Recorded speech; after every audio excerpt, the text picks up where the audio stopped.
myself Dr. Shridhar, Professor and Head of Department of the Pharmacology and Toxicology, Veterinary College, Shivamogga, and I welcome all the students, the faculty members, and the students from other universities and the veterinary students to this webinar is concerned, which is entitled The Scope of Indian Veterinary Students, especially in the for the higher education in USA. Scope of Indian veterinary students in the higher education in the United States of America is concerned. So in this situation, I welcome everybody, and I especially welcome Dr. Swetha Rudraiah, who is an assistant professor in the Department of Pharmaceutical Sciences, the School of Pharmacy, and the physician assistant studies of this University of St. Joseph, that's the Tamil Street, Hartford, that's the USA, and she is there about more than 10 to 15 years, and she has got a very vast experience of academician and a researcher, and of course many more. And I welcome you, madam. Thank you, sir.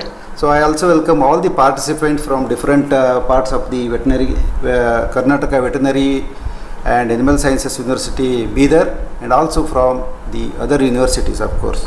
So this will be a great occasion for them to interact with Dr. Swetha to prosecute the higher studies, especially in the United States of America, and it is a dream of some person.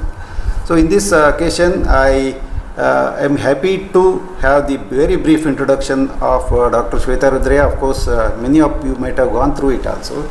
So she is a PhD in pharmacology and toxicology. In the August 2014, she has finished in the University of Connecticut.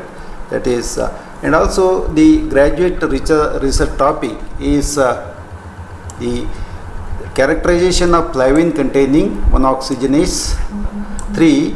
That is as a novel genetic determination of the acetaminophen induced hepatotoxicity. Then she is a Master of Veterinary Science in the Pharmacology and Toxicology in our own university, that's the Karnataka Veterinary Animal and Fisheries Sciences University. And I am very happy to say that I was one of her member of the advisory committee at that time when she was in Bangalore Veterinary College. And apart from this one, she has got a very vast the professional experience which is listed here from the 2016 to 2021 in different universities. Of course, I will not go in reading, so just have the end. Another thing is she has also worked in Government of Karnataka, especially during the March 2006 as veterinary officer, and she was also a teacher, it's a contract teacher in Veterinary College, Bangalore for few days.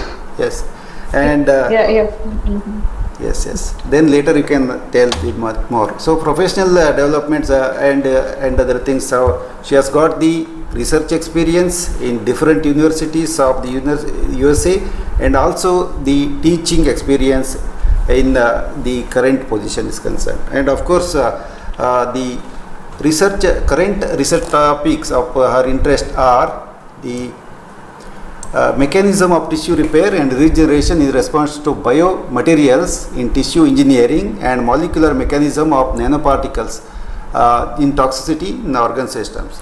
Of course, she is also a postdoctoral fellow, and here is the research topic which is written here. And of course, she has got the varieties of the honors starting from 2006 to 8, a very meritorious student, especially from from the Karnataka state is concerned.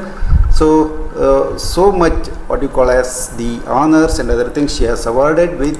Then of course, then so with this very brief introduction, she has got the vast number of the published research papers on different, of course I need not say that they are all the international journals, and she is having many projects and other things. So with this very brief introduction, I will once again welcome you, madam, for this webinar is concerned. What the students expect here from you, your consult is how to prepare for doing the prosecuting the higher studies in veterinary practice is concerned in abroad, especially in a reference to the United States of America, because you are the best person, because you have gone there after your MUSC program, and still postdoctoral you have studied there in different universities, and now you are the faculty members. Madam, over to you. Good morning, everyone, and good afternoon for you all. So Dr. Shridhar gave a good introduction, so I'm not going to talk too much about myself, but I do have a slide. Next slide, please, Dr. Shridhar.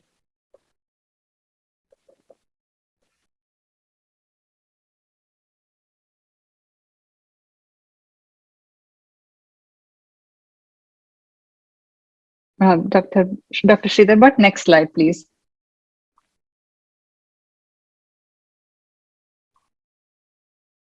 Okay, so you know a little bit about myself, so I'm not going to go about this. So, but I will make my point, that there are many options in the later on in my presentation. So next slide, please. Okay.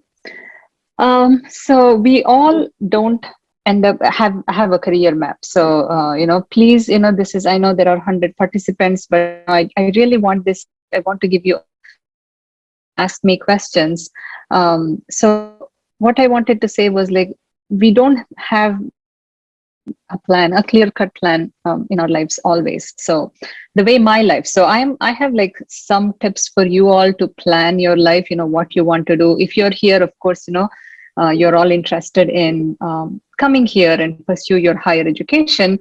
So I just want to give you some tips regarding obtaining your PhD and how to go about finding your the topic that you love. Okay, so we all don't have a clear-cut idea what we want to do in our lives. I can ask you, any of you, what you want to do. You may say, oh, I want to pursue PhD, but then after what? So PhD is not the goal, right? So it's a path. So I want to give you some idea what are the options after your PhD, and then what you want to do to get there. Okay, so the first goal is assessing. So first you guys have to decide where you want to go. So when I say where you want to go or what you want to do, so you should be asking yourself, do you want to pursue a PhD or a license to practice veterinary medicine? Because we are very, very fortunate. Me knowing my background, I did do my BBSc, I did do my MVSc in India. And then the next question during my MVSc or my BBSc I asked was, what do I want to do? Is it something practicing veterinary medicine is where my heart is, or do I like research? So PhD entails research and being in academia. So that's something you should ask yourself, what do you want to do? So because I'm a PhD, I'm sure there are other experts who talked about pursuing a license in veterinary medicine. So I'm not going to touch upon that because I did not pursue that. So I will talk about PhD. Okay, and another question I thought it's important is, do you really need a master's? So the short answer is you really don't need a master, MVSc. You don't need MVSc to pursue PhD. So if you plan very well, as soon as you're done with your BVSc, you can join PhD, because BVSc is a 5-year program. Universities in the US, they can give you admission directly to PhD. So you really don't have to do MVSc. But there are perks in doing MVSc, especially for me. I could do research, I could publish, I could attend meetings. Those are the experiences I got as doing my MVSc. But if you can get all that experience during your BVSc, you can apply soon after you graduate BVSc. Okay, and then again, definitely ask yourself, why do you want to do PhD? So is the research that interests you, or is it the clinical science? If it's the clinical science, like treating animals or working with animals interests you, go with the licensing.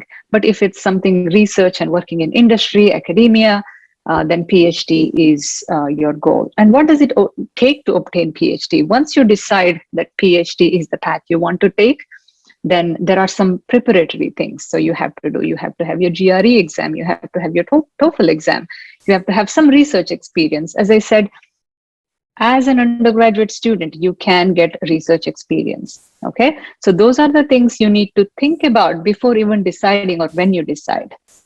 And then the last question, what can you do after PhD? As I said, PhD is one of the stepping stones. It's not your goal, right? So let's say, after you obtain your PhD, you can either teach, like become a faculty in an academic institution, like what I am right now. So you can be an assistant professor, and that's, then you can be associate, then you can be professor, and then, so you will be teaching in addition to doing research. So in the US, majority of the academic institution, so being a professor is called academia. Okay, so you will be doing research, you have to do research, you're expected to do research, you have to teach.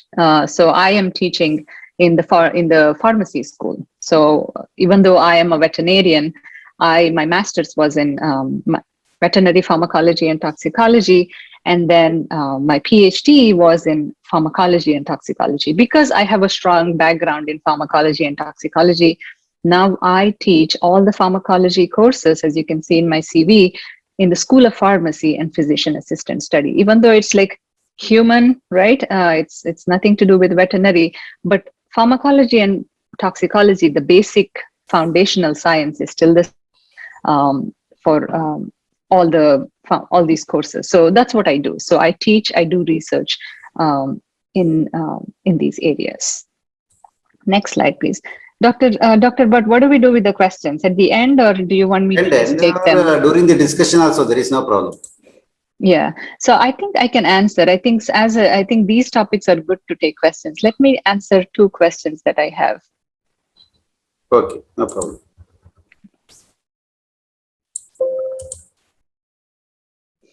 So I see a question from Rahul. He says, can you pursue physician assistant study in the US? Rahul, that's a good question. So you can pursue. In the US, the good thing is, even though your basic science, training is in veterinary science, because BVSC is a 5-year course, it's a professional course, and you get a lot of foundational physiology, pharmacology, and all these courses you can pursue. So we have so many options. But the only thing is, in the US, no matter where you want to go, right? It can be pharmacy, it can be PA, it can be veterinary science, it can be PhD. All these courses, they have something called basic requirements. So you have to go to their schools, and then look up what is required. So there are always some basic required courses. So you have to take the courses, and then you need 1,200 hours of clinical hours. So it's complex. As long as you meet their requirement, you can apply. Okay. And Rahul has another question. How do you write research paper during undergrad for a good profile? Rahul, the best way is to get involved in research, like, some faculty at veterinary school, right? In Bangalore, Bidar, they all have some research going. I didn't do that because I didn't even know that was an option. But if you're really interested in research, even as an undergraduate student, ask if there are opportunities to get involved in research. It's very common in the US, where undergraduate students come to my lab, work, not a big project, small projects, and then, they get research experience. Saurabh has a question. Is ECFPG mandatory for master studies? The answer is no, it's not. And there is another question, ma'am, after BVSC and AH course, is it possible to go directly to US, or is it mandatory to give any exam?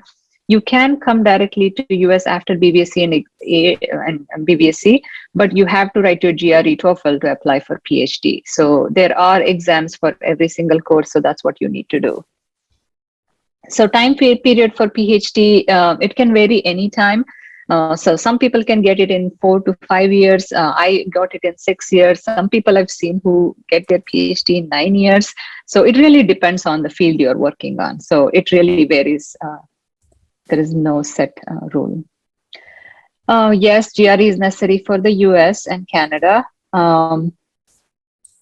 Okay, so animal nutrition, that's not my expertise. So I'm not sure about that.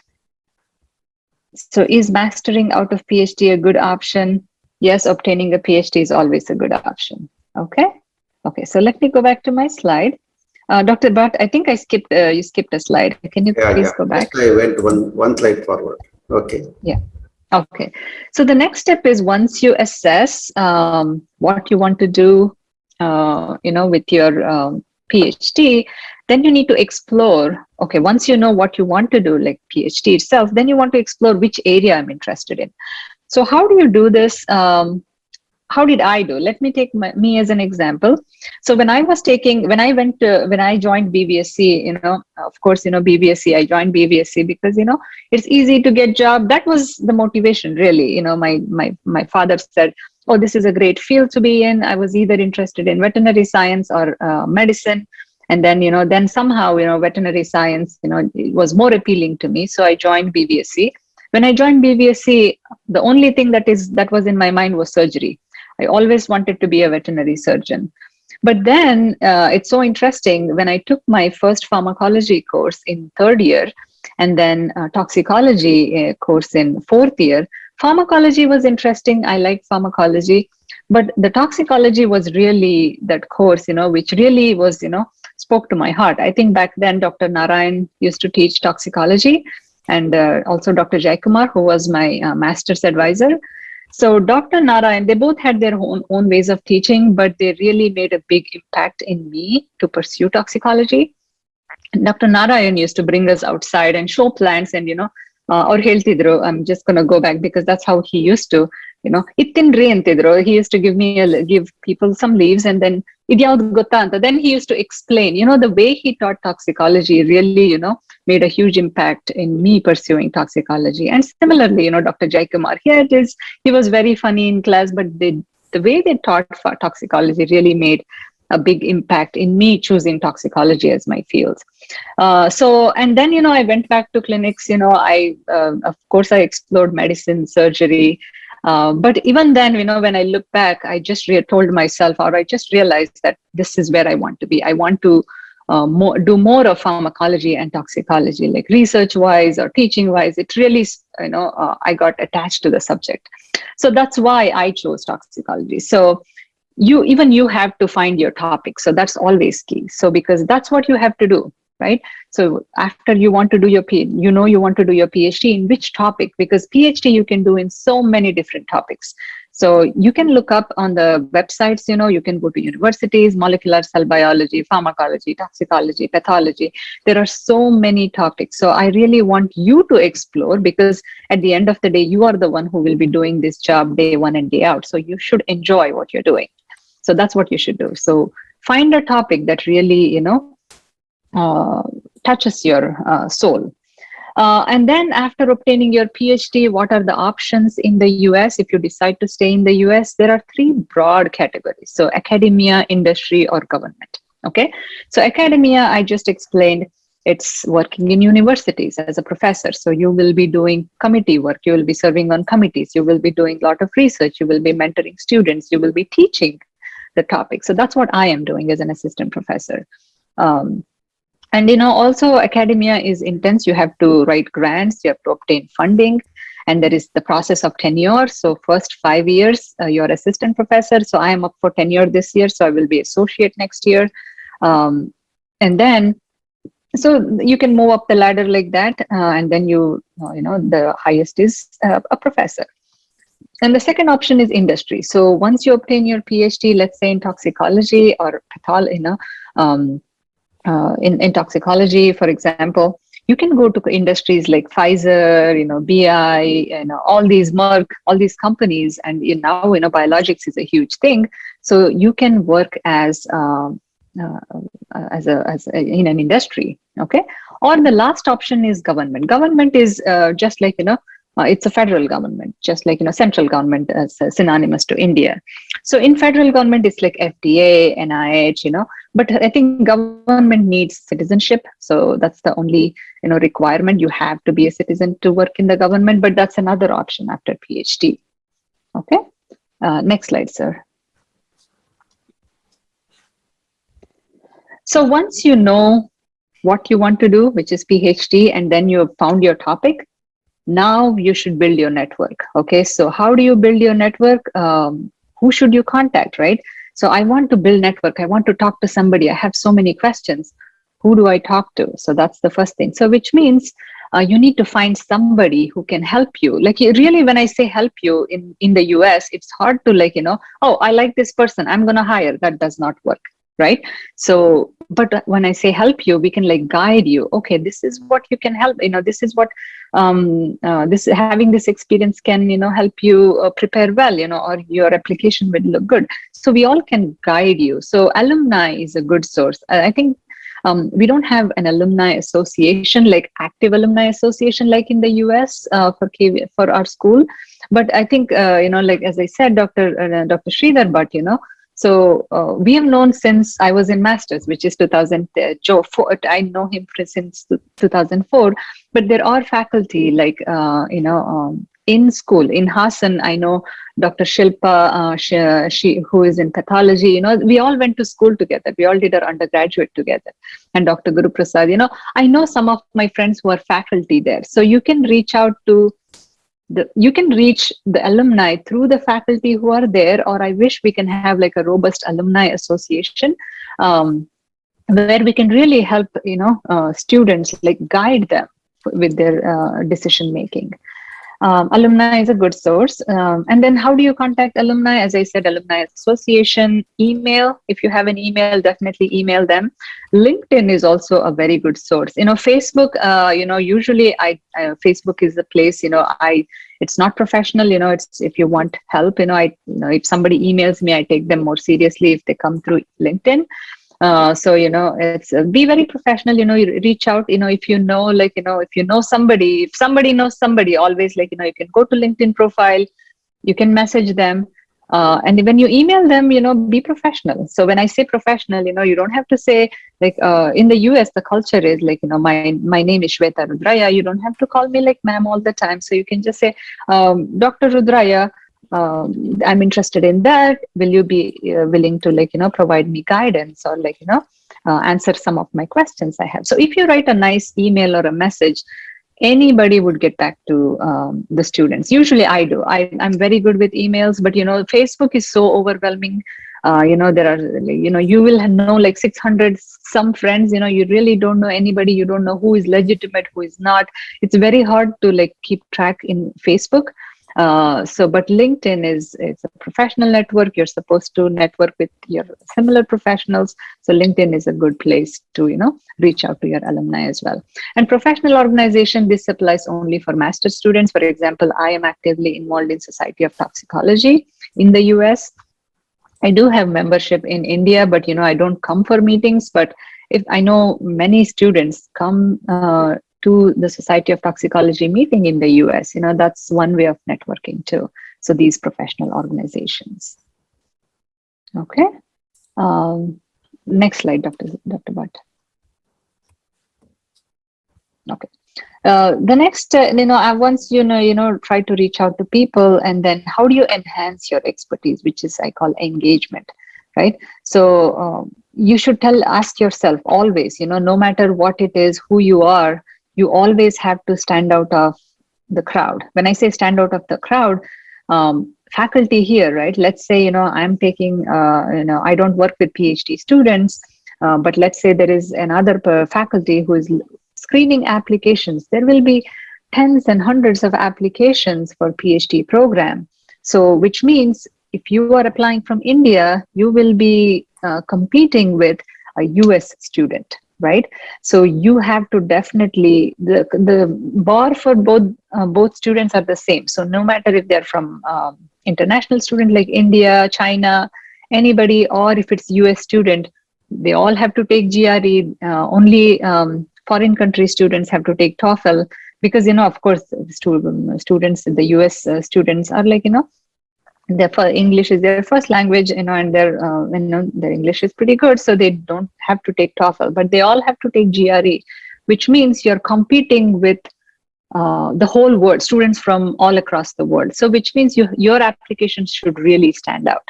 So what makes you stand out? Research experience, conference presentations, publications. And you don't realize the what is that, your strengths as a veterinarian, animal handling and procedures. So when I came to US, right, so I had research experience because of masters, and our department was extremely good. We used to publish, we used to go to meetings, as Dr. Shridhar, but we really, like Dr. Narayan and Dr. Jaikumar really pushed us to do all these things. Because of that, I had experience. If you look at my CV, there are my masters. I have conference presentations, I have publications. But faculty here, they also liked my skill set with animal handling and procedures. So you all have worked with lab animals, right? So they always they're like, oh, you're good with rats and mice. Okay, so that's how I started working in the University of Virginia. My first research experiences, he hired me because I was good with animal handling and procedures. Any small surgeries, I was, anyway, surgery was, I used to love surgery, so I learned so many carotid artery surgery. I used to do all these little surgeries for the animals. So that was my selling point. Always, faculty loved about me because I was very comfortable working with animals. And also, if you're good at it, they like you. So those are the skill sets, you have to enhance your expertise.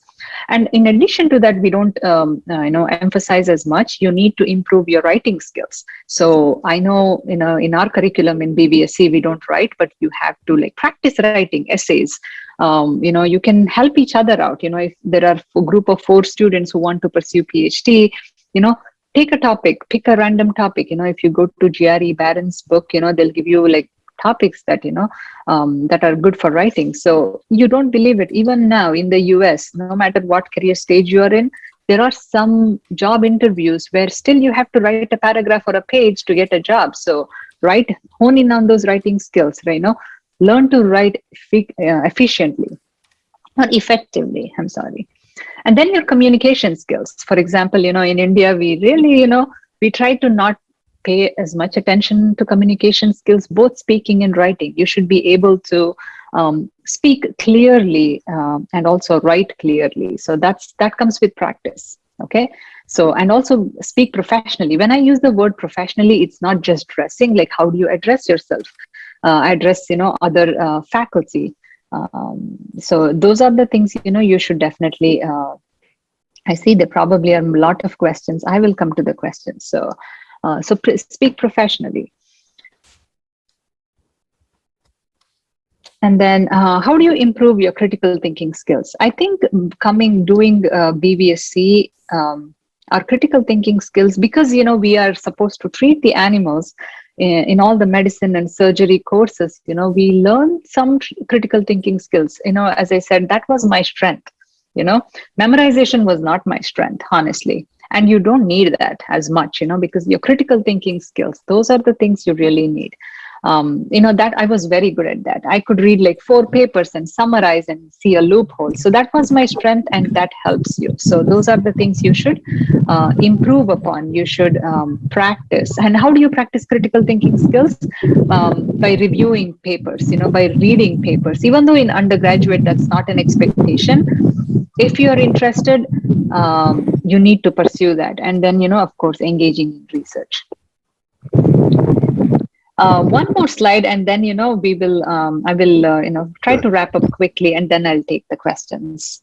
Okay, next slide, sir. I think this is the last one.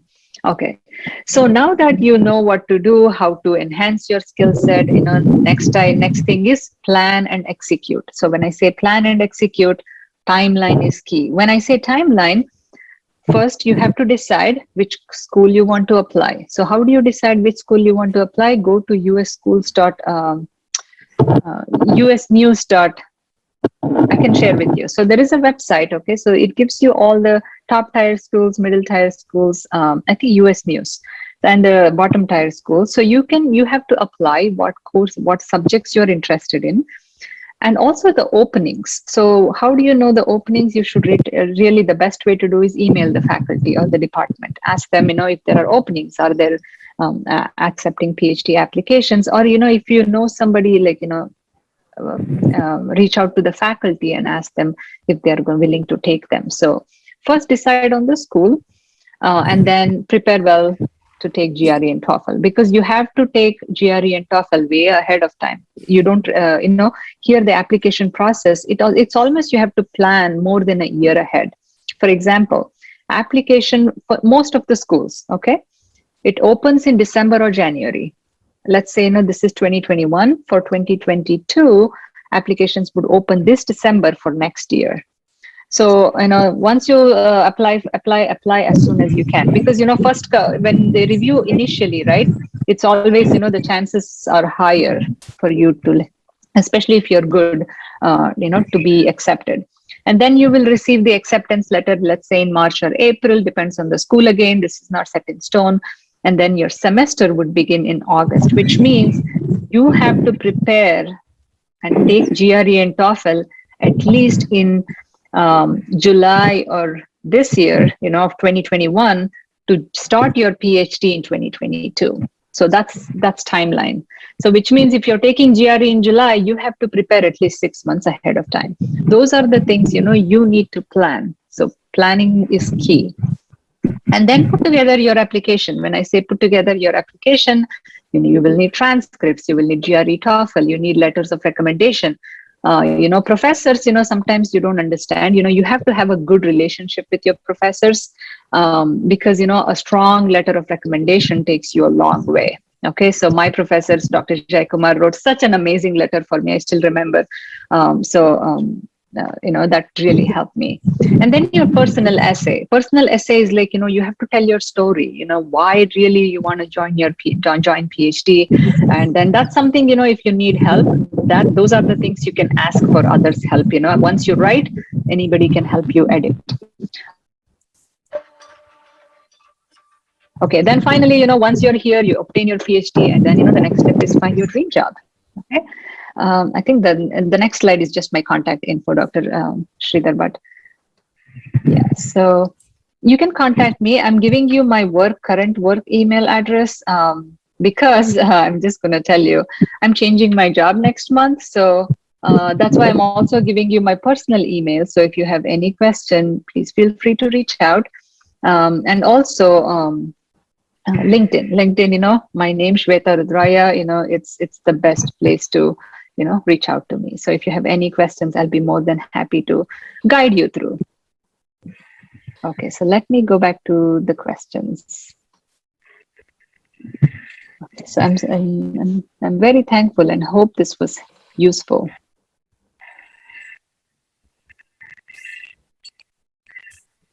Shall I close the panel? Yes, Dr. Yes, okay. Dr. Bhatt. I'm looking at the questions. Yeah, I'll go to the chat. Yeah. So is mastering out of PhD a good option? Rahul, do you want to expand on that? I don't get your question. Do you have to have your master's? If that's the case, you don't need your master's to get your PhD. Is it mandatory to have GRE for postdoc? No. So Masuk, I hope I'm saying your name right. Yes, you don't need your GRE for postdoctoral position. GRE is only for PhD. Okay. Ma'am, please do tell about NAVL and ECFVG. Chetan, I did not take NAVL and ECFVG. I think I know Dr. Nagarleela. She has done it and she's amazing. She's helping so many students out. I would definitely recommend reaching out to her. And I did not get my licensing, so I'm not the best person to advise you on that. Yash says, is GRE necessary for masters? Yes, it is. Now, because of COVID, some schools are relaxed on that. Check the school website. Some schools don't require GRE because of COVID. So, this is one opportunity where you can probably still get into PhD or masters without your GRE. Yep, that's probably why, yes, you see that, GRE is not required. If the website says GRE is not required, you don't need GRE. Okay. And then, ma'am, can you please tell us how to prepare for GRE and TOEFL? GRE and TOEFL, how I prepared was I really went to, when I was working as a veterinary officer, I made up my mind, soon after graduation, master's graduation, I worked a couple of months as contract teacher in veterinary college, and then I got veterinary officer job. So that's when I decided I really don't want to be in veterinary practice. I want to do research. So while I was working there, when I didn't have many cases in the clinics, I used to prepare for GRE TOEFL. So I got a lot of resources from my seniors back then, who told me Barron's is a good book. So I bought those Barron's. I think Barron's is the one I bought for GRE and TOEFL. I think still they offer so many books. So there are many, many books. I think that's how I started studying. Just bought those books and started going over them. And at some point I thought I need more direction. So I really I don't remember which tutorials now. It's been a while. It was in 2006. So I don't remember which one. I did go to the tutorials. It was a short crash course, 2 months or so. So they also gave me more ideas, how to study effectively. But I think my seniors provided me more help than the tutorials. And then Rahul,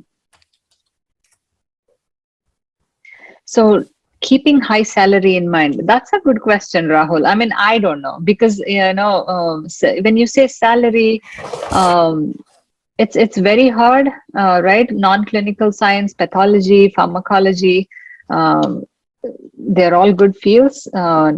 Pathology, pharmacology, toxicology, they're all extremely good fields. But in US, unlike India, the advantage is you can do your PhD in molecular cell biology, which is like a basic science, and still get paid higher. So that's why, I strongly recommend you not to go that route. So don't have money in your mind, because after a while you get tired of money. Honestly, you should love the topic you're working in. Find a topic that really can, because any topic in the US, luckily it's you can have any experience, you can have your degree in anything, you can still get completely different job, and all jobs can be, you can have a PhD in toxicology and still get paid less, or you can work in an industry, or so money is really, I don't know, it's very hard to decide upon that. So I would definitely suggest you pick the topic that you like. PPT is not visible. Okay. General step to get admission in clinical residency after BVSC, like an equine residency. Again, that's not my expertise, Amit. So I strongly recommend, talking to maybe Dr. Nagalila for that. Licensing also, licensing and residency, it's all not my expertise. Rahul, is EB1 GC easy to get? When I came because soon after, so my story, when as soon as I finished my MVSC, when I was as a veterinary officer, of course, Indian parents, they wanted to me getting married. I wrote GRE, and then I also luckily got married to a person who was already here. My husband was a postdoc here. So that's how I so when we applied for green card and all these things, I got green card in 9 months. So it was pretty fast, pretty efficient back then. Not 9 months, I'm sorry, 90 days. So we got in a lightning speed back then. But now things are different because there is more competition. So that really depends. That really depends.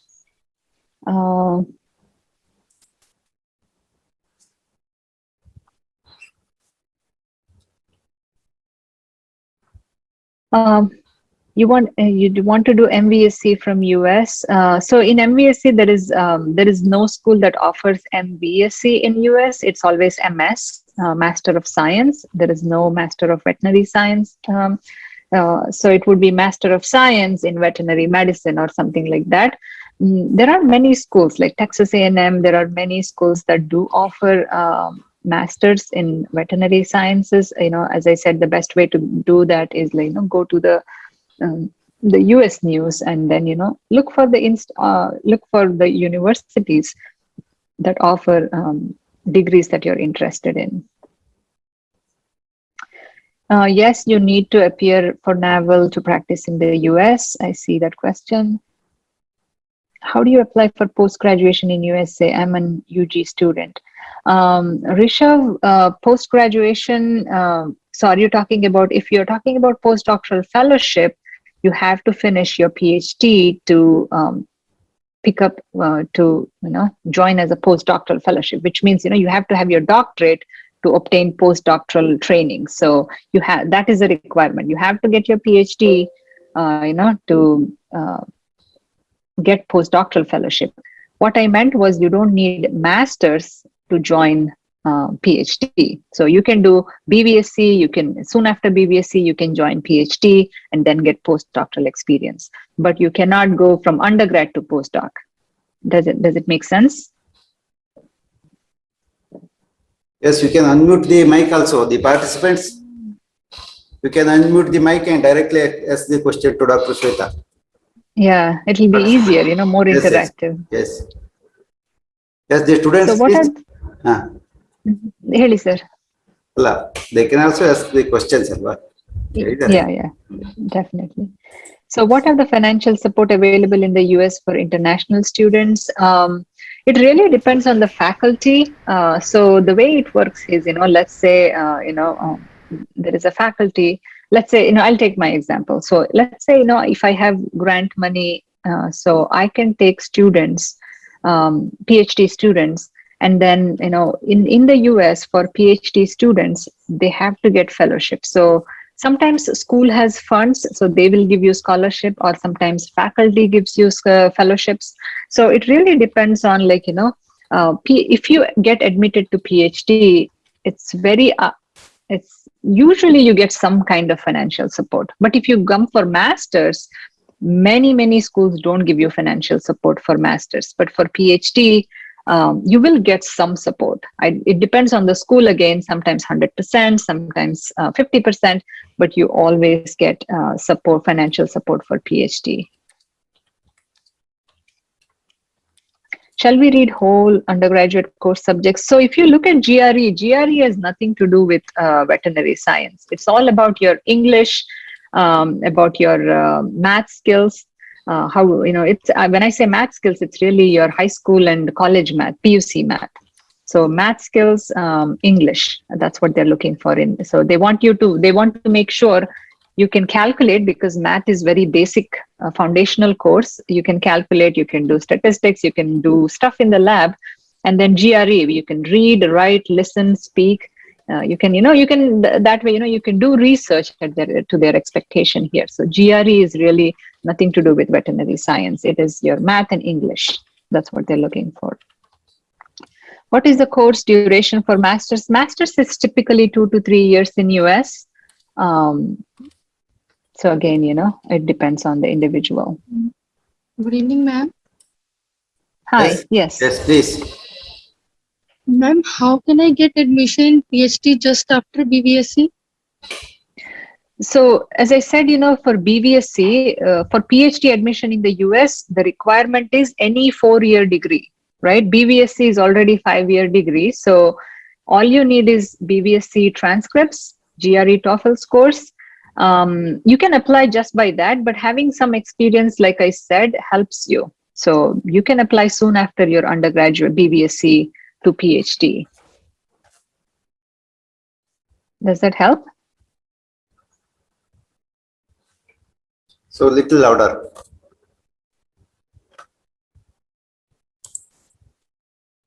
Hello? You're getting? Okay. Okay, that's fine. Okay. Is MS non-thesis worth doing? my personal experience, if you are pursuing MS, go with the thesis, because when you write a thesis, as Dr. Shridhar Bhatt, he knows, because he helped me when I was writing my thesis. There is writing skill that goes into it. There is critical thinking skill that goes into it. There are like writing papers is not just you're just putting together something. So there are so many skills that you show when you write a thesis, right? So that's why always going for a master's in where thesis is involved has more weightage than masters without thesis. Again, this is with science, but if you talk to any IT person, they won't even write thesis because they just want masters for a different reason. So, but if you want to be in science, if you want to pursue PhD, I think masters with thesis is the best option. Again, admission for MBSc, there is nothing called MBSc in the US. So it's MS. And for MS, usually you don't get financial support. So that's something, we have to. So what students do is sometimes they come in with their own funding, but then they pick up small jobs in the university because, also the visas are very strict, because if you are on F1 visa, I think that's your student visa. If you're on F1 visa, you cannot go outside and work in McDonald's or anything. So visas are very strict where you're employed. So if you come for masters on F1 visa, you can pick up jobs like, within the university, within, of course, there are international offices that's going to help you so that you are not breaking any rules, because you don't want to break any rules because, if you break rules, of course, the first thing is you'll be sent home. So you don't want to break rules, but there is help, international offices usually help students, guide them, what are the jobs they can pick up and how can they, support themselves. So there is help. Ma'am, does any university give scholarship for PhD? Yes. Most all PhDs, right? If you get admission into PhD, there is always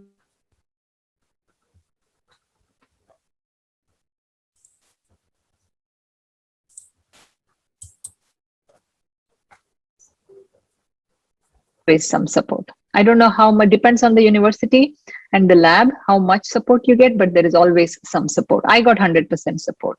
But I think, back then it was easy too.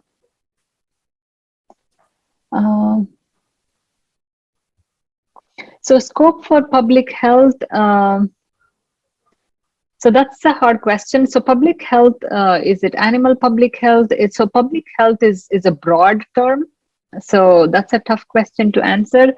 If I have to really answer your question, I would say yes. But again, it really depends veterinary public health specifically you're looking at under public health. It's a broader term. So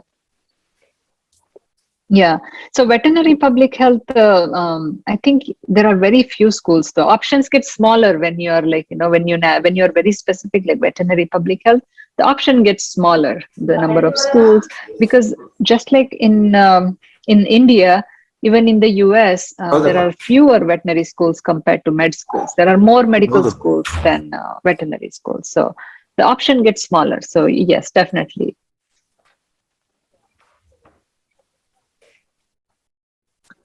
How to speak professionally?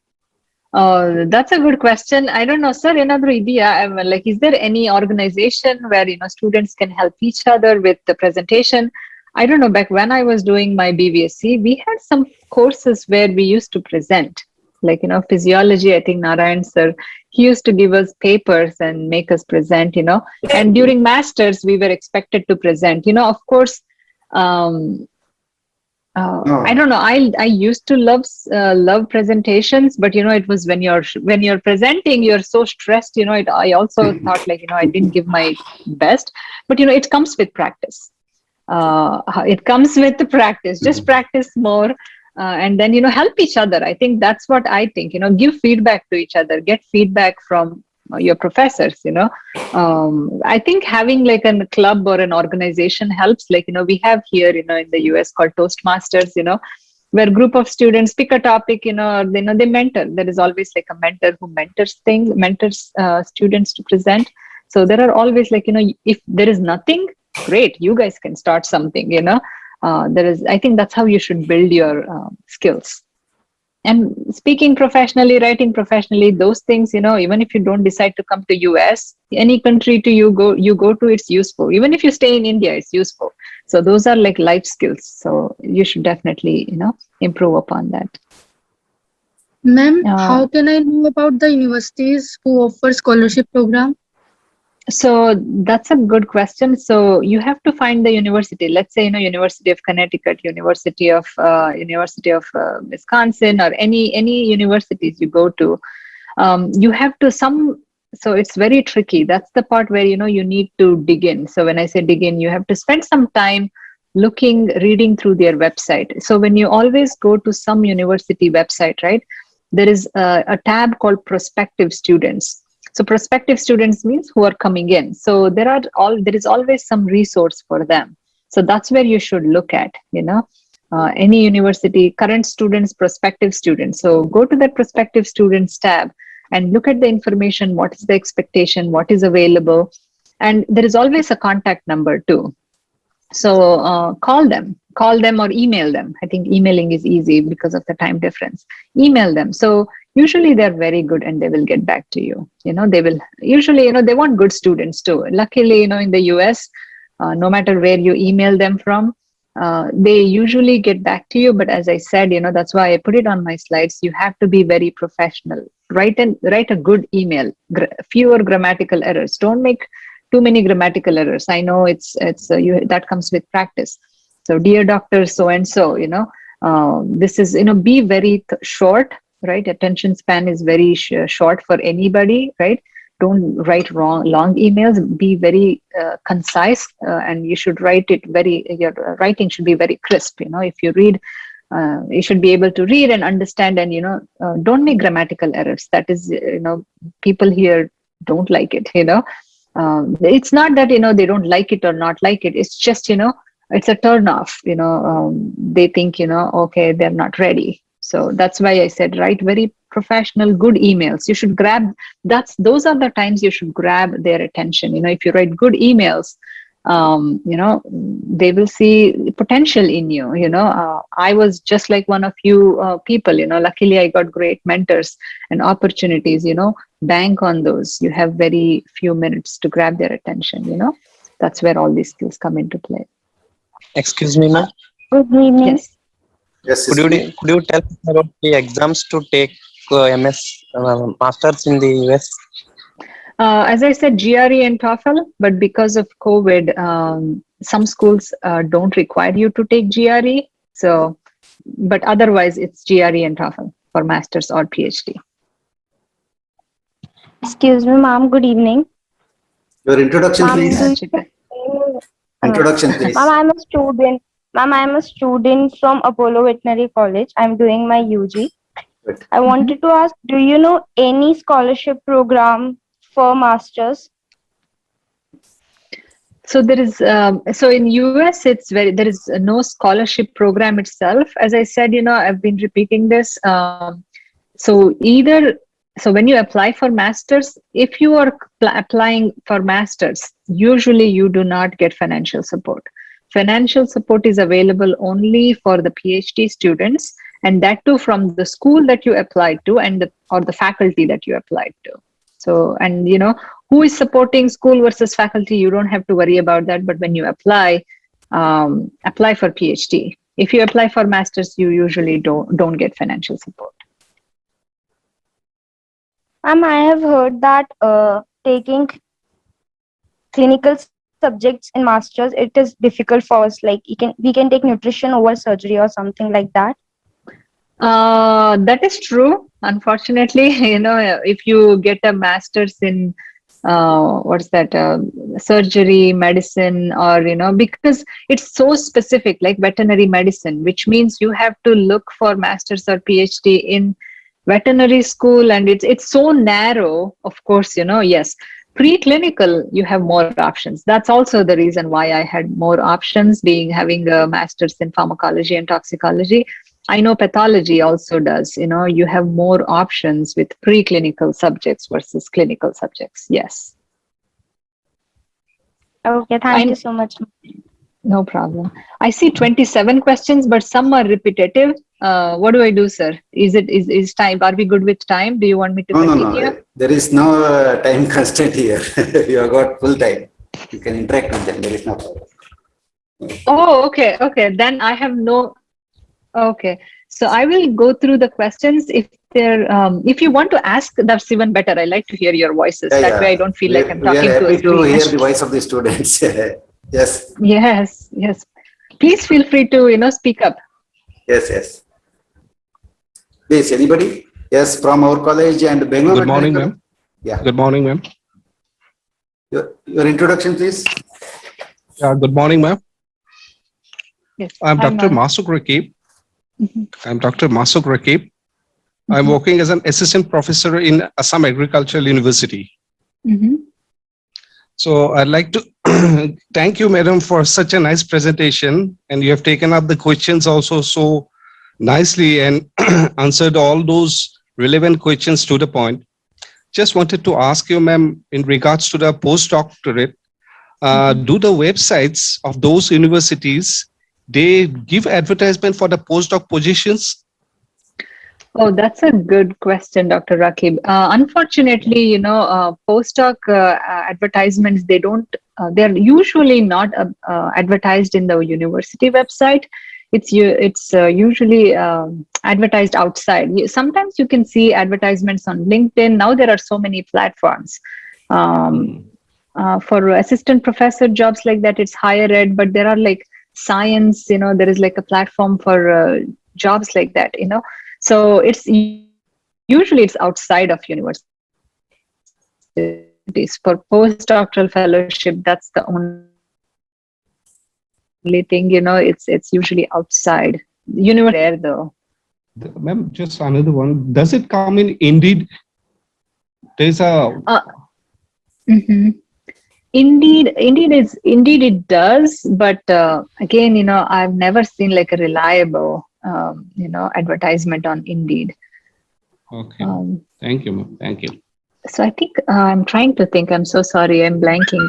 No, I know faculty. LinkedIn, Yes. Society of Toxicology. If you are involved in some organization, it definitely shows up on organization advertisements. Like, I'm involved in SOT. Any jobs, postdoctoral, high, any level jobs, they're all posted on. That's how I find any advertisements, through professional organization. Right, Right.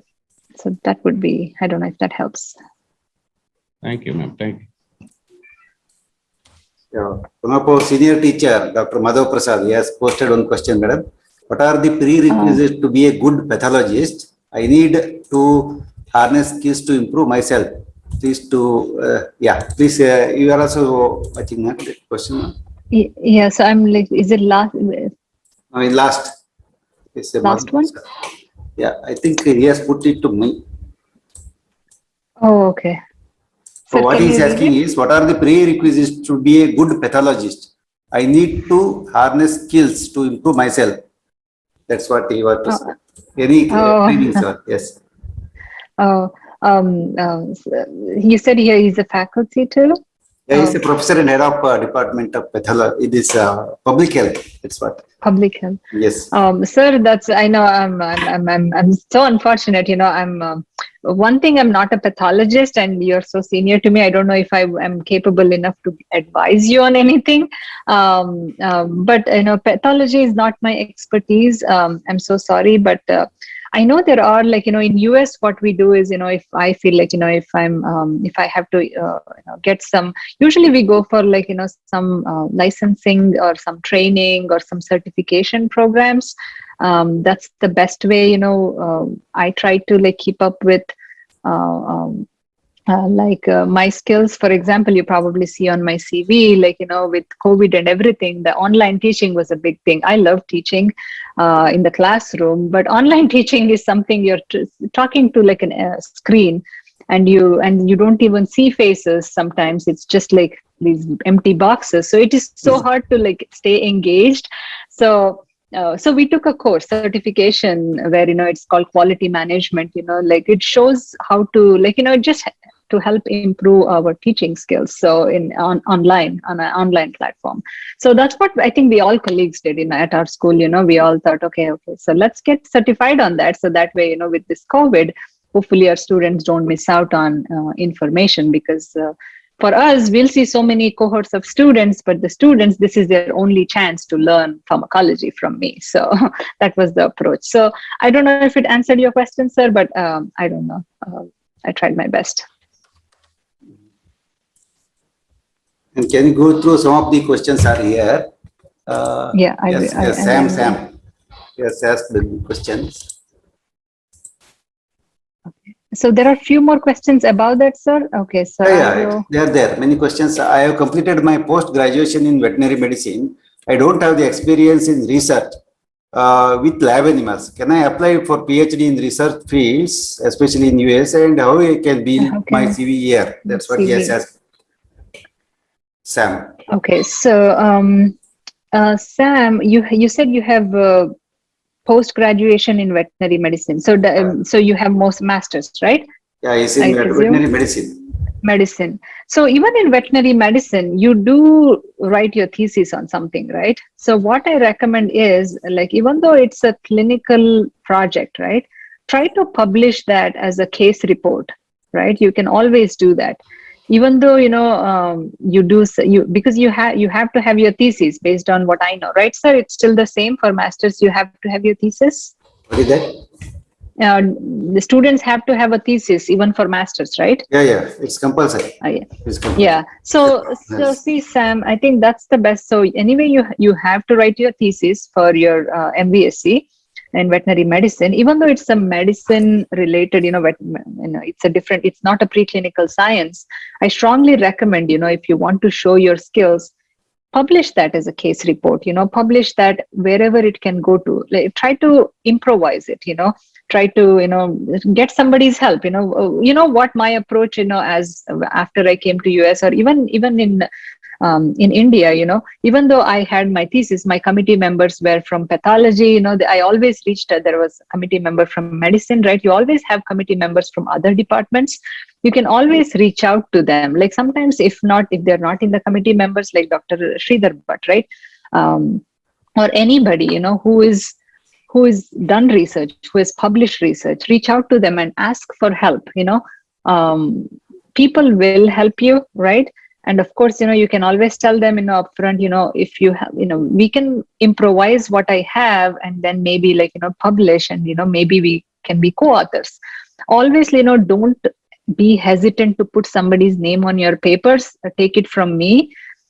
We can never rule the world alone. It's always a team. It's always a teamwork. Even when I present my data, I always tell my students, there can never be I did this. No, it's never going to be that. It's we did it. So it's always a team science, and team science looks good. Definitely, always reach out to people who are publishing, who knows how to do, who knows how to publish. If you don't know anything about publishing, and make it a teamwork, and publish something, and those publications and your efforts that you took time to work on a manuscript really helps you. Okay, so I have a few more questions. I'll go through them. So if they're repetitive, I won't answer them, but I will go through them. Yes. Somebody says, I think because many people are there on the Facebook and the YouTube. Many people they are posting the questions because we are. I don't. Yeah, I think my English is not so good. I'm from rural area and Kannada school. Is it possible to get after masters? See, that's don't think that way. Your English you can always improve upon. So English is English. You need to know English, right? But that's something you can always learn. Once you graduate from BVSC, we are all students for life. That's how I see it. So you can always improve upon. Don't think that just because you're from rural Karnataka, you won't get it. No, I think, I went to English medium, but, my husband, who is also an associate professor here at the University of Connecticut, he went to Kannada medium school in Mudol, North Karnataka. So, people can do it, there are people, if somebody has done it, you can do it too. So don't give up. Keep practicing. Yes, we can go to the next questions. Yeah, so I see, do you have to appear to NAVAL to practice in the US? Yes, that's a Yes. requirement. What's the difference between question pattern between GRE and TOEFL? So to me, since I took GRE and TOEFL, I studied for GRE mostly. I studied for about 3 months, studying for GRE. If you have a good foundational math knowledge and GRE, English, if you are not so good in English, you may need a little bit more time, because English you cannot just learn just like that, right? You need to practice more. So if you study for GRE, TOEFL is like, to me, I didn't even study for TOEFL, because once you study for GRE, the same skill set, TOEFL is only testing your English.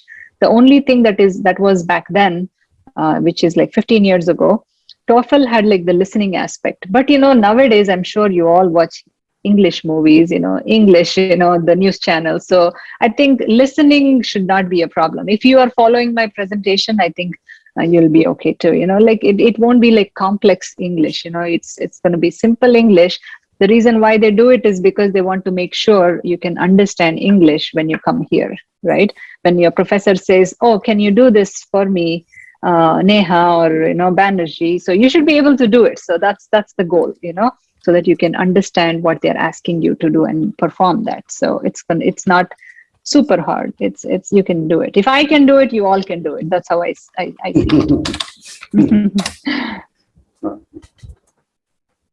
it. So can we get back to PhD after getting license? You can do that, but it's like the long route. There is no. So there are some perks to it, but considering the time and efforts you put in, I would choose either PhD or license. Because even my husband was telling me, like, why don't you pursue licensing after PhD? I'm like, my job opportunities are still the same. So I'm like, I'll be happy doing research, so I don't want to pursue. So either or, but there is no advantage to having both. There may be some jobs, but is it really worth the time? So but again, it's your time, your interest.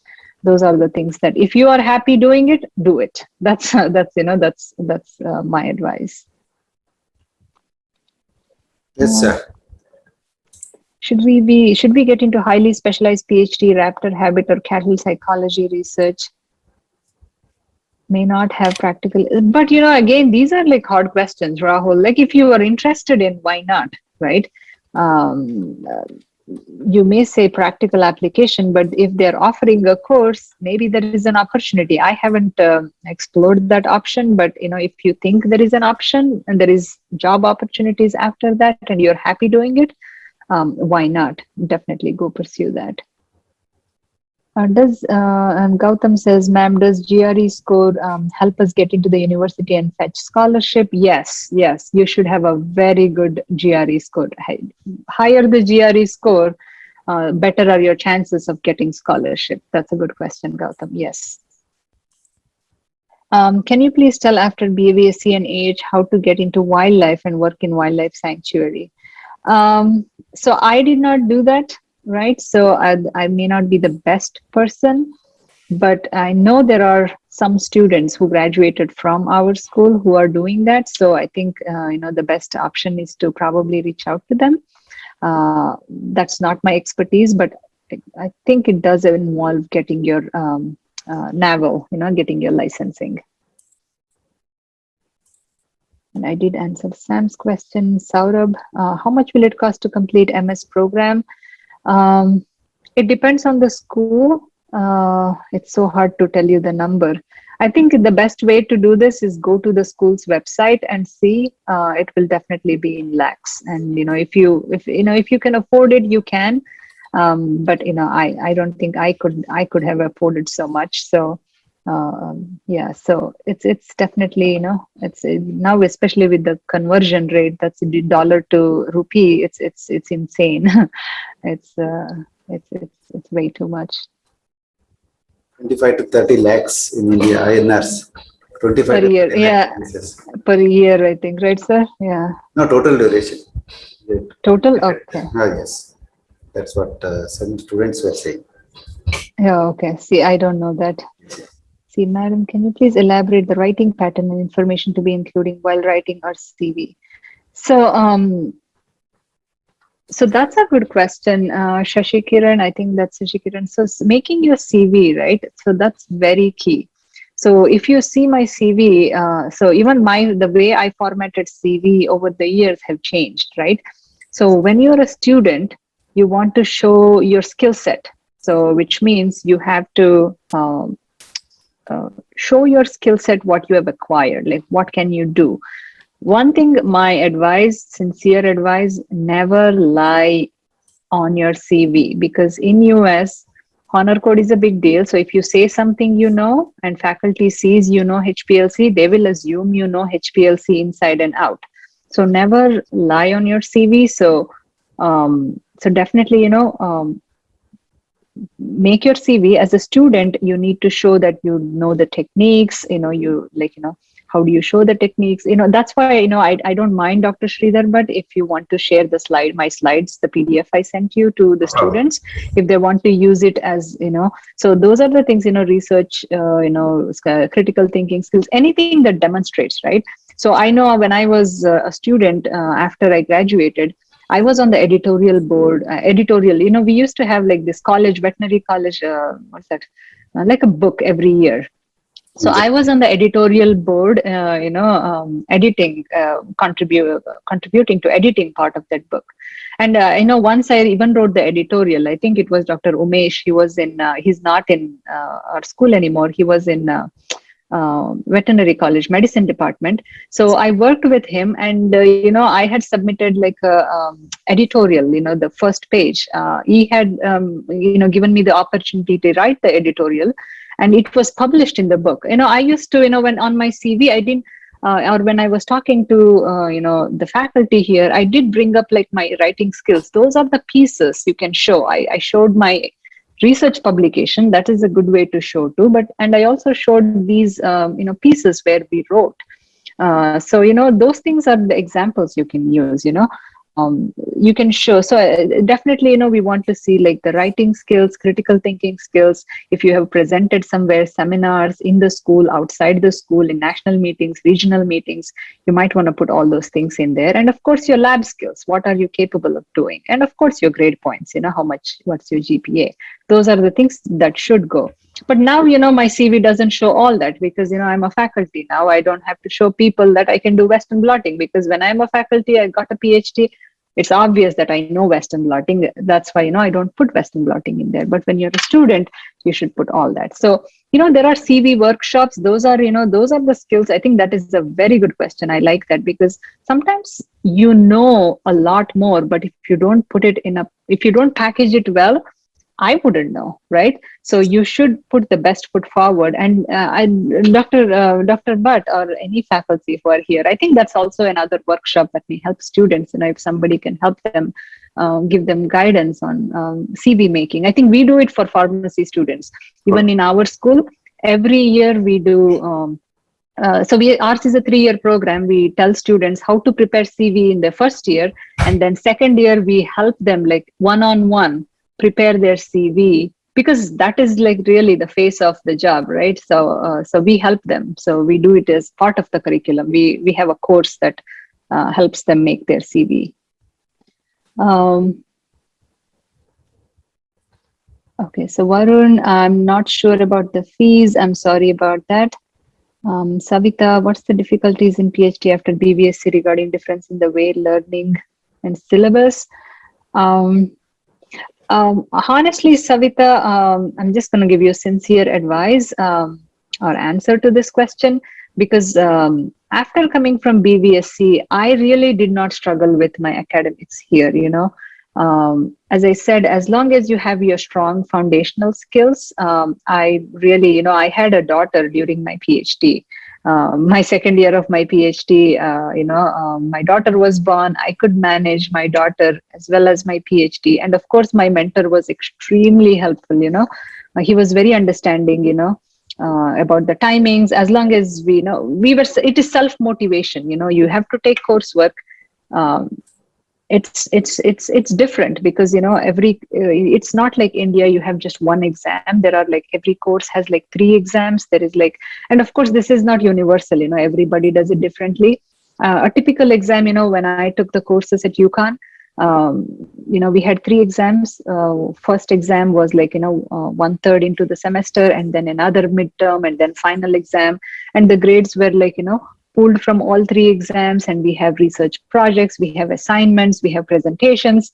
So because there are so many ways of like evaluating your performance, and it was not just one exam where you memorize everything, and if you get 80, if you get 90 and above, it's a otherwise B. So it was not that they don't test only your memorization skill. As I said, they test your critical thinking, writing skill, presentation skills. There are so many things. So it's not really hard. As I said, as long as you do your work, trust me, if you pass your BVSC and come here, you will be fine. BVSC itself is hard. We are thrown into so many different topics, introduce so many topics, so many exams. I know system is exam, the curriculum is a little different compared to what I went through. But you will be fine. Vinuta says, ma'am, how can an MBSc student try to improve CV and also regarding publication during our MBSc so that my applications can stand out? As I said, ask for help. The best way to do it is, and so if you are an MBSc student, you still have time. So definitely get involved in research, do research. It doesn't have to be like a groundbreaking science, nature research, wherever you can show critical thinking, you can show your skills. You have to learn techniques, apply those. As I said, any publication, no matter what it is, you have to come up with the idea, do the experiments, compile the data, draw conclusions, write it, and publish it. That itself is a good exercise, right? And that's what you want to show. And then Dr. Shridhar, but you... So, some audience from the YouTube and Facebook. I am trying to. Yes. Okay. Yeah. I'm more interested in veterinary public health, but have no idea what I would do after like that. What are the job options?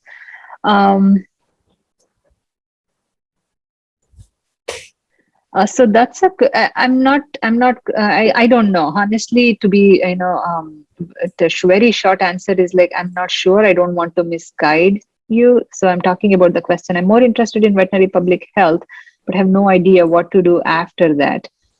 So as I said, veterinary public health, it is a broad field, but that's not my expertise. But if you ask me about pharmacology, toxicology, pathology, pharmacy, physician assistant, I'm more comfortable talking about those subjects. This is something out of my expertise. So I don't want to say anything wrong here. I don't want to discourage you to. I would definitely try to find more information, if you're really interested, whoever that is, I see Dr. Butt's name on it. Feel free to email me. I'll see if I can find some information or somebody who I know, or if anybody in the, I'll see if I can find something for you. But right now I don't have, I don't want to say anything wrong. I don't know. That's the short answer. Is there any common entrance exam specifically for veterinary in USA, or we have to get there after GRE, TOEFL, and communicating with professors? So if you want to pursue master's or PhD in the US, GRE is the exam. Now with COVID, as I said, some schools are waiving GRE, which means you don't have to take GRE.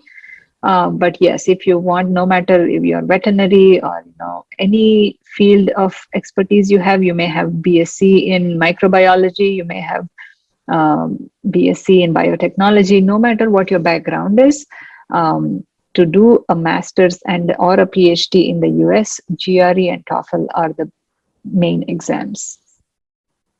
But you don't have to wait until you finish your GRE, TOEFL to communicate with the professors. You can email them ahead of time, even before taking GRE and TOEFL. But having good scores always helps. And GRE is good for, I think, 2 years. I may be wrong. This is like 14-year or 15-year-old information. So please check how long it's valid. take the exams. Having scores is good. Even otherwise, I don't think professors will have any hesitancy, talking to you all. They will definitely respond. Saurabh says TOEFL versus IELTS. For US, it's only TOEFL. IELTS is for Europe and other countries. So US is very particular.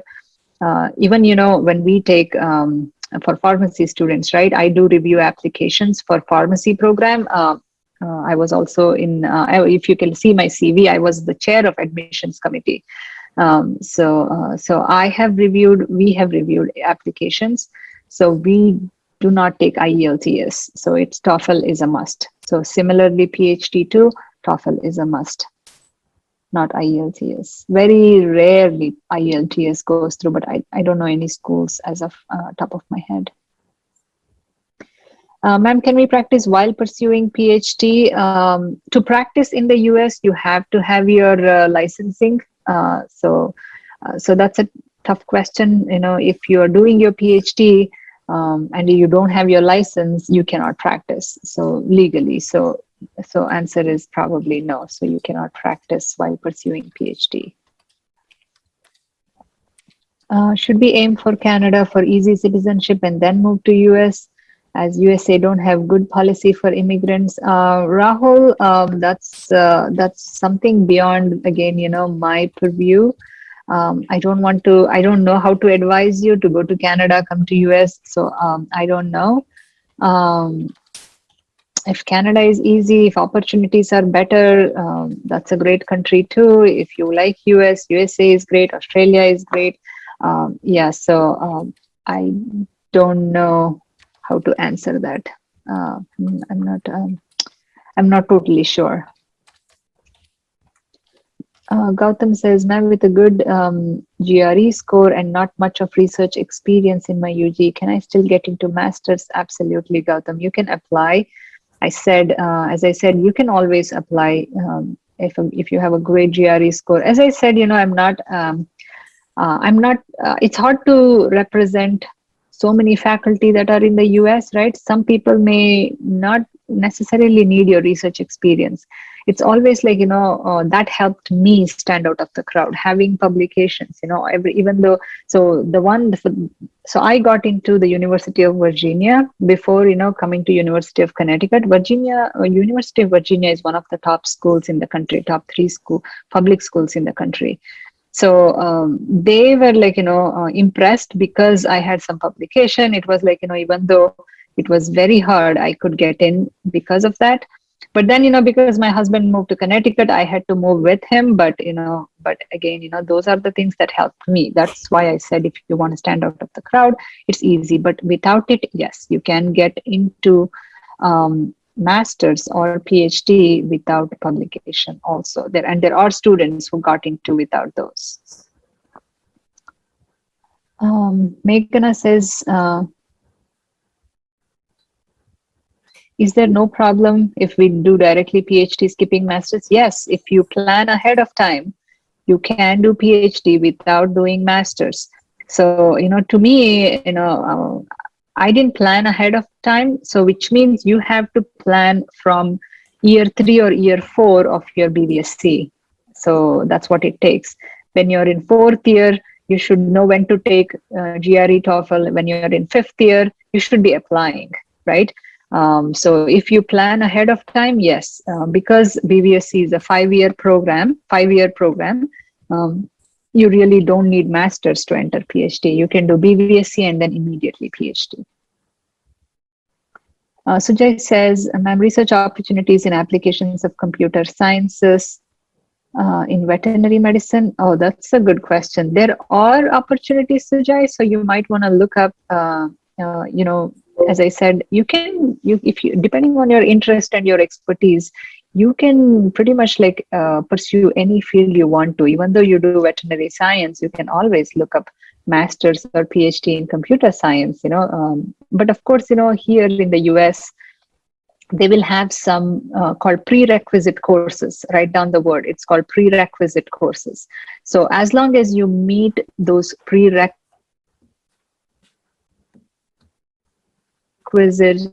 prerequisites or requirements, like Google that term, prerequisites. So if you go to the website, go to the department website and look for prerequisites for that program or for the PhD or master's, they will tell you what they want to see. So as long as you meet those requirements, you can apply. Is it better to go to industry or research field in the US? Again, it's individual choices. You can go to industry, or you can come. When you say research field, I assume it's academia, like me, like an assistant professor or an associate or a professor position in the university. There is no good or better or best. It's individual choices. What are the perks of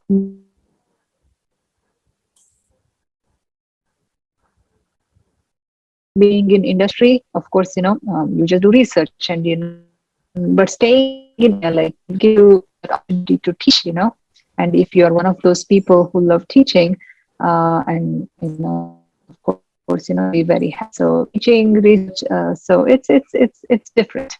So it's individual choices.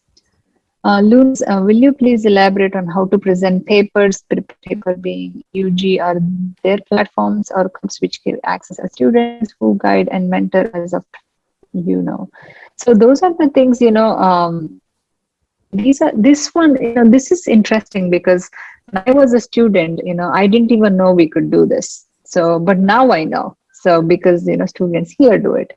So if you're interested in research and things like that, you have to reach out to faculty who are currently doing research in your school. That's the best way. Like anybody, I don't know everybody. I'm not up to date with everybody, every faculty in India who are doing research in the department. But whoever is doing, sometimes it can be like review article, or sometimes, I don't know, case studies. So there are so many ways to publish. I'm not saying publish anything and everything, but, there are so many ways you can find a project. And of course, you need to talk to the faculty who can help you. You need to find a mentor. We do it all the time. Here, I take undergraduate students. You probably have seen, one of my undergraduate students, she was doing her Bachelor of Science in Biology department. She came to me. I'm in Pharmaceutical Sciences department. She did research.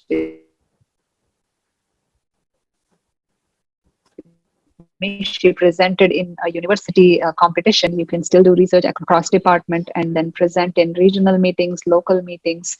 And this year, my students also won awards in national meetings, So there are opportunities here. So I'm sure, we can change the culture in India too. We can, you should reach out and see, there is no harm. What's the worst thing that will happen, right? They will say, I don't have research plan, or I cannot help you. That's it. At least you will know that you tried. So definitely reach out to faculty and ask for help. What are the perks I get after PhD in US? Is it sufficient to lead in US? So what do you mean lead in US? So you mean lead a life in US?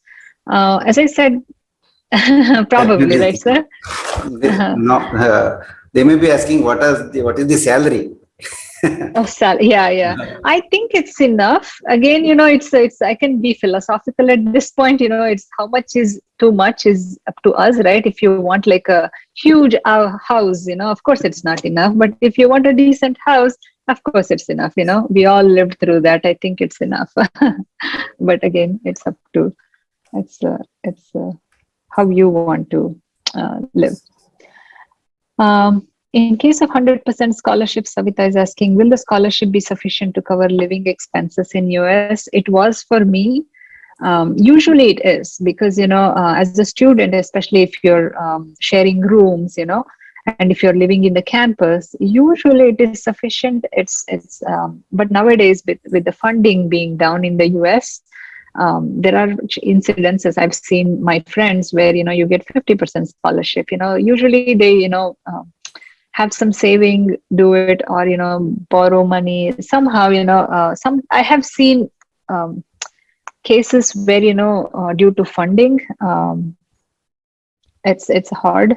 But if it's 100% scholarship, I think you can make a living until you get your PhD. For going into industry, non-research job, is master's better than PhD? So in the US industry, there are master jobs based on your master's too. But of course, if you have a PhD, you tend to have like a better job, right? So it's always like, because, it really master's versus PhD is your skill set, right? There are more skills that you acquire from PhD than a master's. So of course, the jobs you get will also be the same. Okay. I think ultimately it boils down to that with research and master's versus PhD. And Shiva Prasad says, without any recommendations, articles published, can we get admission in master's or PhD? So without any articles published, yes, you can get admission, but recommendation letters, you have to have recommendation letters. So you need 2 to 3, depending on the application. Sometimes they ask for 4. You need to have recommendation letters from your professors. You can have, it's always good to include from different people. When I say different people, like, let's say, you worked with somebody, so you can ask from, let's say, for example, if you are in pathology department, you can take 2 letters from pathology department faculty, 1 from somebody else. So like that. So try to branch out, but yes, people here take recommendation letters very, very seriously. Anything you say, even when faculty write recommendation letters, we try to read in between the lines. Nobody writes, oh, this is a bad student, don't take it. Sometimes there are recommendation letters where they say the student is extremely good but struggles with time management. If I see that, I'm like, okay, so they're very good, but if they don't know to manage time, so if the job requires time management, then they're like, oh, that's probably, they take recommendation letters very, very seriously. I mean, I do too, because as I said, I've been serving in admissions committee. So we take time reading every single recommendation letter. So please, if somebody submits without recommendation letters, that looks very bad on you. So which means, you don't have anybody who can talk,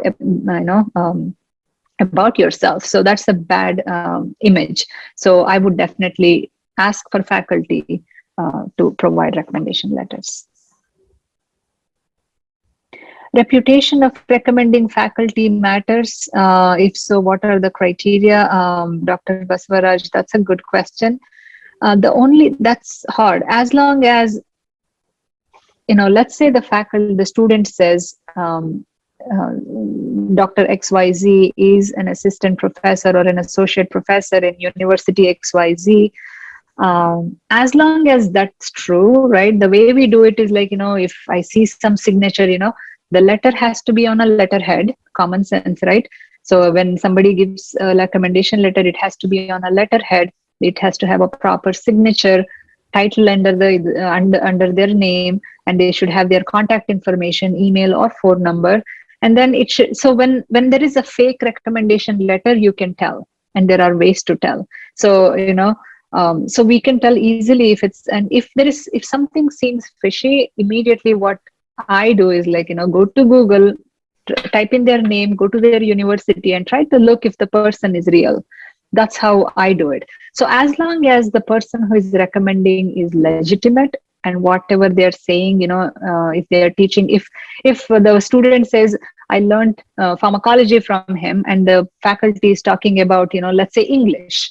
So which means it's clearly there is a disconnect. So faculty and students definitely did not meet, right? That's how I see it. So if he's talking about teaching English and student is say talking about different subject, those are the things we look into. But if faculty, I don't know, like when you say legitimate, if no matter what their reputation in India is, as long as they are somebody doesn't like somebody, that doesn't matter. What matters is the faculty real, and is he whatever the claims the student are making, student and faculty, does that add up? And do they really know the student well? If they're saying the student can speak well, write well, can we rely on that? That's all. As an outsider or in the US, we look for,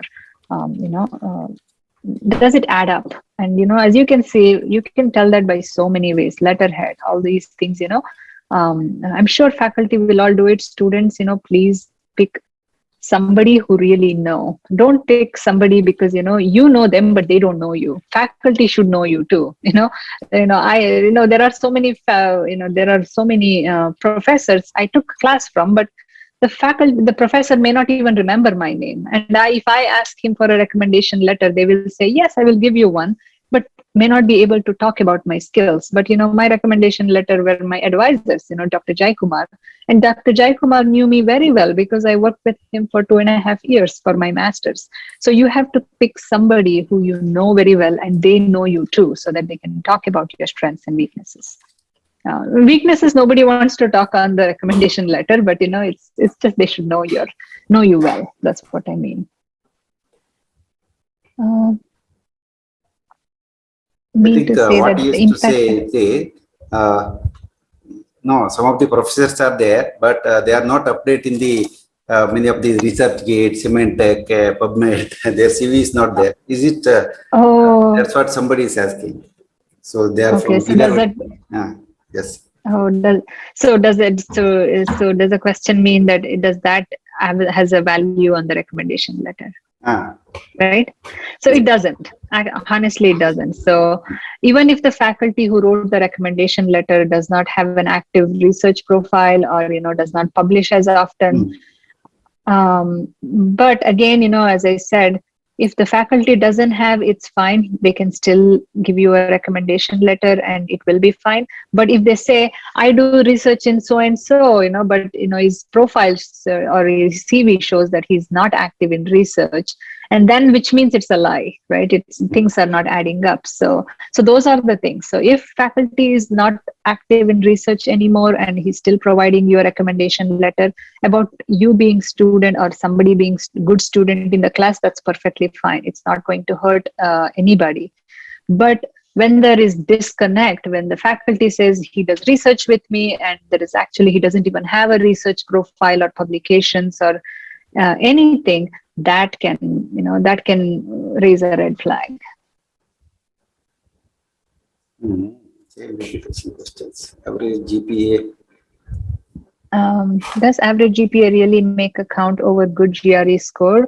Gautam, it could, it cannot, because sometimes I don't know, sir. Is it still 10 or what is the GPA now? How did they get their GPAs? 10 only. 10 It's 10.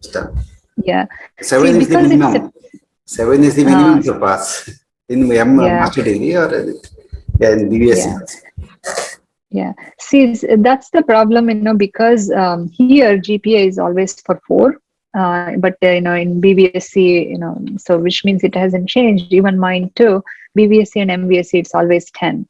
Because it was 10, I always had to explain my scores to everybody, which is fine. You can get the conversion. There is a facility here. I'm blanking on that.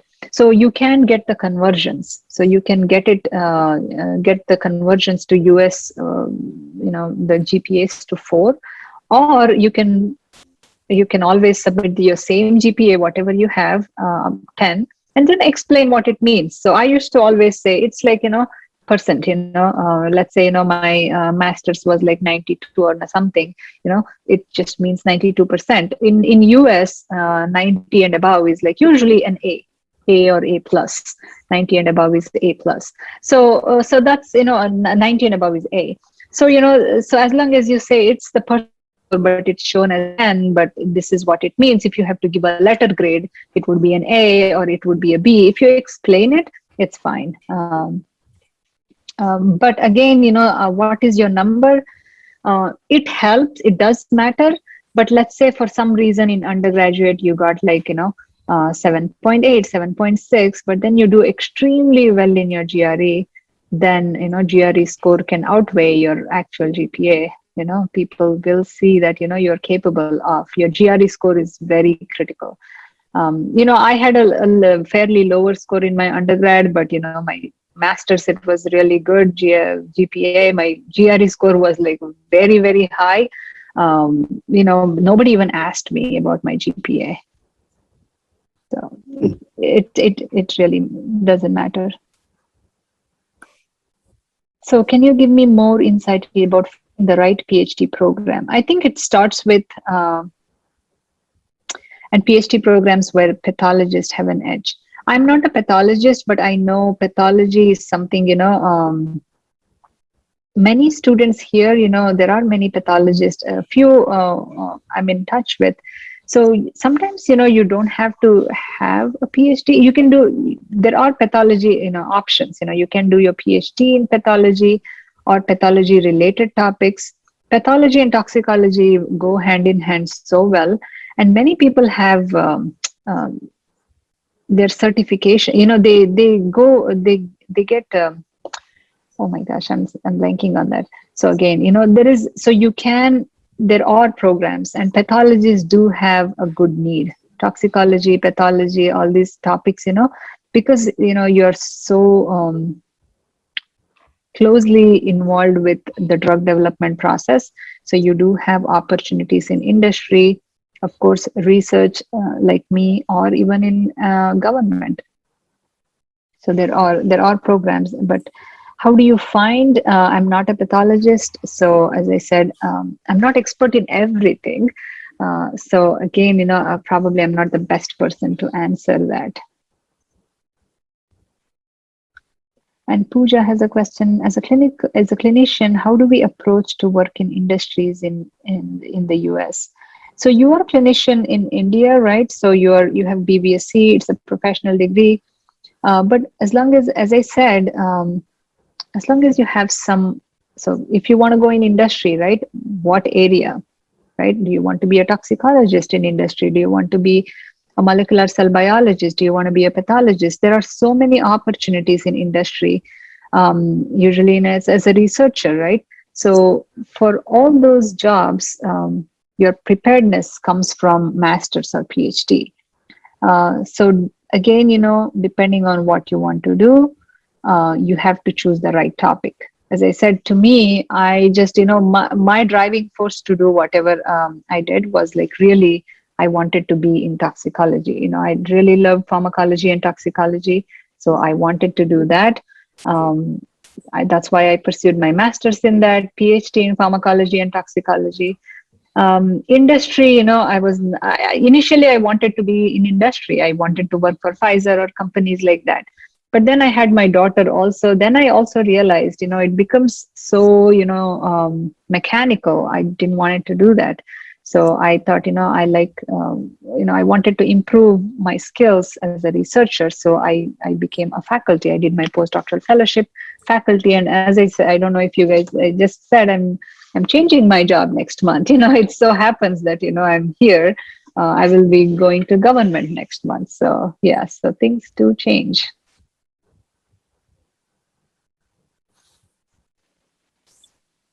So ma'am, what would be the good GRE score out of 340? So that's when I took GRE, the scoring was for 1600.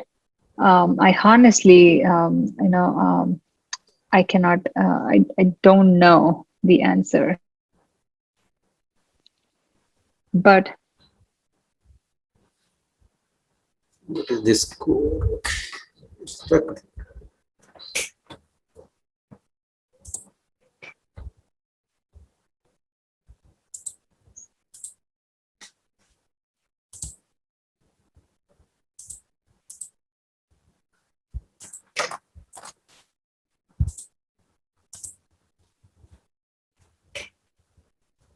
yeah, the higher.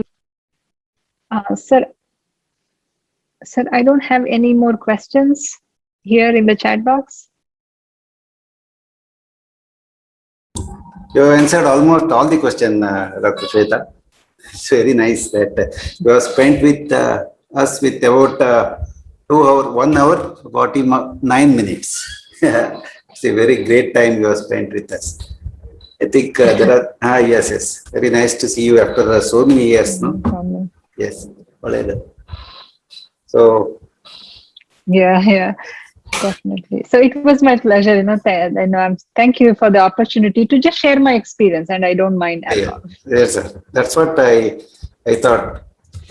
No, when Dr. Naglilavati was in the meeting, everybody were asking about the academy, and she suggested your name actually. Swetha, she has pursued her MSc, PhD, everything in USA. So it was a great time for us, and you have enlightened our students, especially the BUSC students, because nowadays onwards the job opportunities are being narrowed in India. Is concerned, especially the veterinary practice, especially the veterinary officer job, which you have left after so long. So, in this aspect, many students are aspirant to go to abroad and pursue their MSc degree, master degree, industry, etc. But they don't have the guidance properly because we, the faculty members, we also don't have the experience to tell them because we are not gone to the other countries and work there. So, in this regard. Your input was very, very useful for, I think, more than 300 persons. I do not know who all participate. 300, 100 in this. Oh, that's Yeah, it's a very a good gathering also. I think we are successful in transmitting the knowledge among them. So most of the questions we are very honestly answered that you don't know also. So doesn't matter. I am extremely thankful from the faculty side of Karnataka Veterinary Animal and Fisheries Sciences University leader and Veterinary College Shimoga, and also the faculty member, professor and head of the department. So thank you, madam, for and we will be having interaction with you, and I think many of the students they may contact you through phone, not phone, of course, the mail also, because many students they are asking. But they may not ask the questions here, but later they may. So you may, whenever you have got the time, please answer such questions, madam. Okay. That's what I was to say. And because of your very hard work. Thank you so much for the opportunity. No, thank you so much. Yeah. You had a very, no, I have very closely observed you as a student also, because you are one of the very hard-working student among all the this thing. So that also matters. So hard-working and other thing, it will always fetch you the results. So you are in the position of advising the students. Yes, I am very happy to yes, associate with you for such a long time. Actually, you have given your great time. It's almost 2 hours. Yeah, I associated time here, and very grateful to you. So, yes, I think. Thank you, sir. Thank you for your kind words, and thank you for the opportunity. Surely, yeah, you can suggest any faculty or any other persons who can guide us to, especially the industry. Many questions were related to industry now. How they can do the job in other countries. So at least 1 or 2 persons, if they are getting inspired, that's also sufficient for us. Definitely your talk, I think more than 10 persons will be inspired and they will go. That's one of the things. Okay. So I will reach out to a few and then let you know if they're willing to talk to students. Yes, especially some of the, I think you may not have the contact of the veterinary faculty, because many times the veterinarians, they need some of the knowledge upgradation from the practicing veterinarians there. So if you have got any such thing, because we got your reference. I was also knowing this thing, but Dr. Naglilavati's test, especially because she has not done the PhD and other thing. No? So she has stressed your name. So it was very, very wonderful time what we have spent with such a long time, especially 2 hours. So you have spared your valuable time, and convey our regards to your family members. Stay blessed always. Be smiling. Have a very healthy life, madam. Thank you, sir. Thank you. Thank you so much. Thank you, everybody.